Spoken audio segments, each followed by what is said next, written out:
구독과 좋아요 눌러주시면 부자 되실 거예요. 또다시 오만 쇼크로 이어질 뻔했던 홍명보 홀을 캡틴 손흥민이 위기에서 구했는데요. 이날 경기 초반에는 손흥민이 연결한 패스를 잡은 황희찬이 한 골을 넣으며 파이팅 넘치는 스타트를 선보였는데 이후 오만이 한 골을 넣으면서 또다시 동점 위기에 놓였죠. 좀처럼 좁혀지지 않을 것 같은 경기에서 손흥민이 위기에서 대한민국을 구해냈는데 후반 몇 분 안 남은 상황에서 손흥민은 왼발로 한 골을 넣으며 위기에서 한국을 구해냈죠. 이후 추가 시간은 무려 16분이라는 역대 최장 시간이 추가됐는데 이때 손흥민이 연결해준 볼을 주민규가 슈팅해 한국이 3대1 승리를 거머쥐었죠. 그야말로 기사회생 그 자체였는데 오만 쇼크 직전까지 갈 뻔했지만 홍명보 홀을 손흥민 선수가 구해냈죠. 사실상 이번 경기까지 패배를 했더라면 홍명보 감독은 경질 위기에서 벗어날 수 없었던 상황인데 결국 손흥민 덕분에 위기를 벗어난 것이었기 때문에 더 나아진 전술 변화에 대한 긍정적인 반응은 전혀 없는 모습이죠. 결국 홍명보가 손흥민의 신뢰마저 잃어버린 듯한 장면이 포착됐죠. 이 모습은 팔레스타인 경기가 끝난 뒤 모습인데 참담한 무승부로 끝난 경기에 손흥민 또한 마음이 굉장히 무거워 보이죠. 뒷모습에서 느껴지는 실망감이 마음이 아픈데 그래도 관계자들에게 한 명 한 명 인사를 하며 축구장을 빠져나가는 손흥민의 모습이죠. 그런데 홍명보 감독과는 눈도 안 마주치는 듯한 모습이 포착됐는데 홍명보의 표정도 굉장히 떨떠름한 모습이죠. 이번에 손흥민을 비롯해 한국 축구 국가대표팀 선수들이 전세기를 이용하지 않고 일반 항공편을 통해 중동 원정을 떠나는 모습이 포착되면서 말이 많이 나오고 있죠. 특히 이 과정에서 대표팀 선수들은 비행기를 2번이나 갈아타야 했는데 오만으로 가는 직항 항공편이 없어 카타르에서 경유한 뒤 오만으로 가는 항공편으로 갈아탄 것으로 전해졌죠.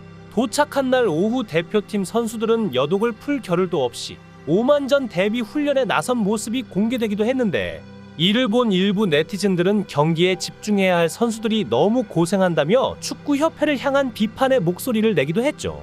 특히 전세기를 타고 이동한 일본 축구 대표팀과 비교되면서 더욱 논란이 가중됐는데 실제로 한 일본 매체는 한국 축구 대표팀이 전세기를 사용하지 않고 일반 항공편을 통해 중동 원정을 떠난 사실을 보도하면서 9월 A매치 기간 동안 전세기를 활용한 일본 대표팀의 상황과 비교하는 보도기사를 냈죠. 일본 매체는 왜 손흥민이 이런 곳에라는 기사 제목으로 전세기를 이용하는 일본과 한국의 차이에 놀랐다는 반응을 보였는데 이를 두고 현재 환승에서 15시간 비행 후 도착하자마자 훈련을 하다니 일본은 전세기 띄운다는데 선수들 보호가 필요하다는 목소리가 나오고 있죠.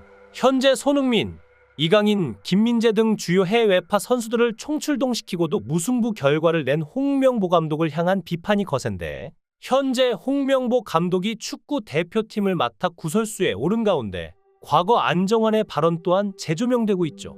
안정환은 과거 방송에 출연해 홍명보와 술자리 일화를 전했는데 당시 홍명보는 2014 브라질 월드컵에서 저조한 성적을 내며 허무하게 대회를 마감했죠.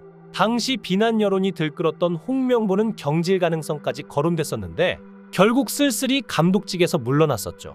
퇴진 후 홍명보는 안정환과 술자리에서 대한민국이 날 버렸어라는 말을 했다고 전해졌는데 여기에 안정환은 전술을 좀 잘 쓰지 그랬어라고 대답했다고 하죠. 이번 팔레스타인전에서도 무승부의 원인으로 홍명보 감독의 전술 부족이 지적을 받고 있는 모습인데 이번 경기에서 사실상 손흥민 카드가 없었다면 위기에 직면했을 것으로 보이죠. 눈에 띄는 전술 전략이 없었기 때문인데 이번 위기는 손흥민 덕분에 모면했지만 남아있는 다음 경기들에선 홍명보 감독의 경질론이 안 나올 수 있을지 정말 궁금하죠. 또한 이번 홍명보 감독을 향한 야유와 함성이 터져나온 과정에서 김민재마저 비난의 소용돌이에 휩싸였는데 홍 감독에게 야유를 보내는 팬들에게 항의를 한 이유에서죠. 김민재는 이번 오만에서 열린 기자회견에서 관중석에 가서 부탁드린다고 말씀을 드린 것에 대해선 잘못했다고 생각하지 않지만 그 이후의 행동에 대해선 잘못했다고 생각한다라며 사과의 뜻을 전했죠. 후회는 하지 않지만 죄송하다는 다소 이해할 수 없는 말이긴 하죠. 특히 손흥민은 이번 오만전 경기에 승리한 후 작심 발언을 했는데 그라운드 상태가 너무 좋았다며 홈 경기장에서도 개선되면 좋겠다고 말한 것이었죠. 이날 승리 후에는 캡틴이 할 말을 했다라며 전세기 문제와 잔디 문제가 하루빨리 해결되어야 할 걸로 보이네요. 부상의 위험 속에서도 항상 최선을 다하는 우리 국가대표팀 선수들 모두 파이팅입니다.